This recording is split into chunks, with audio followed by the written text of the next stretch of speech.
Afternoon and welcome to a very rainy Lakeland hillside in the woods. Just thought I'd do a quick vid today on, well, trying to help out anybody who was in the boat that I was in for many months who's struggling to light a fire with a Firesteel.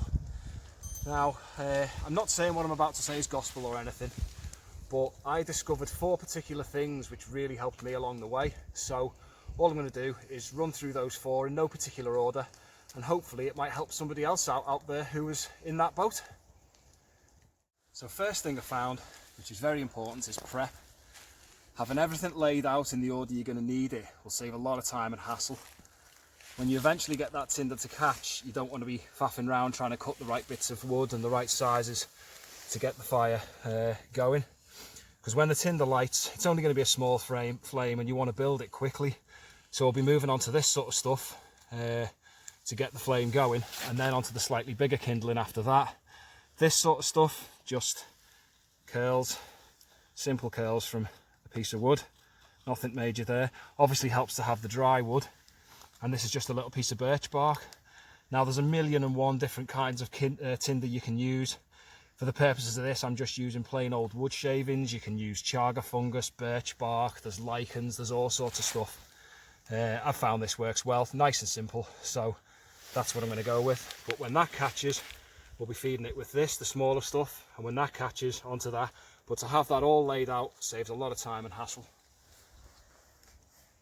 So second thing is the actual Firesteel itself. Now for a while I was using something like this, which was about £5 on eBay, comes with its own little striker plate, and it will work, it will throw a spark. It's just not very big and not very hot. So I ended up, after watching quite a few YouTube videos, going for one of these. So that is about 7mm by, I don't know, 70 odd mil. That is about 13mm by 140. Now that'll throw much bigger, much hotter sparks. You end up with a nice flattened area on the striking surface. You'll get loads more sparks off that. There's a few companies who brag about the different blends of Ferrocerium, which is what the rod's made of. I don't know much about that. This seems to work particularly well. But as with many things in life, bigger really is better. Compared to that, that made a world of difference. So the third thing is the striker, which might not sound important, but it is. So these little striker plates aren't bad, they work. A little bit awkward to use because they're quite small, but a good bushcraft knife with a really good 90° on the back will make, again, the world of difference. This is just a budget knife. It's a Boca Outdoorsman XL. That was about 40 quid off knivesandtools.co.uk. It's been a cracking little knife, but above all, the 90° on the back there is absolutely superb. It's this angle that you're looking for. That's what we're going to use against the striker, and you've got a good big handle to get good purchase on for the striking. Compared to that, it's just worlds apart.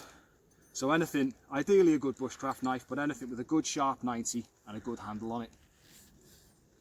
So last but by no means least, I found technique was of massive importance.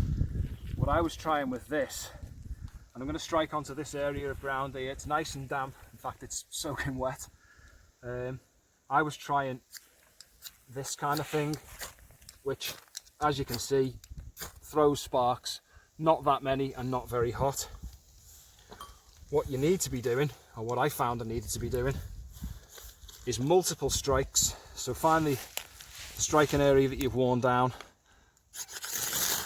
multiple, you see what I mean? Multiple strikes like that, and you'll get a load more hot sparks, load more abundant, and they'll last longer. So with all that said, let's see if we can put it into practice and get the fire started. So again, I was striking from above and getting the sparks to fall into the tinder, which is pretty unreliable. I found the best bet is to get the end of the Firesteel, bunch the tinder up around the end of the Firesteel, and that's when you're going to give it your multiple strikes. And there we go.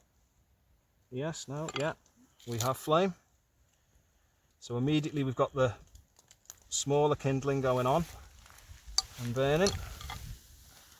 And I'm not going to continue this. This is just for a video, but there you go. You then feed that with some bigger kindling and away you go.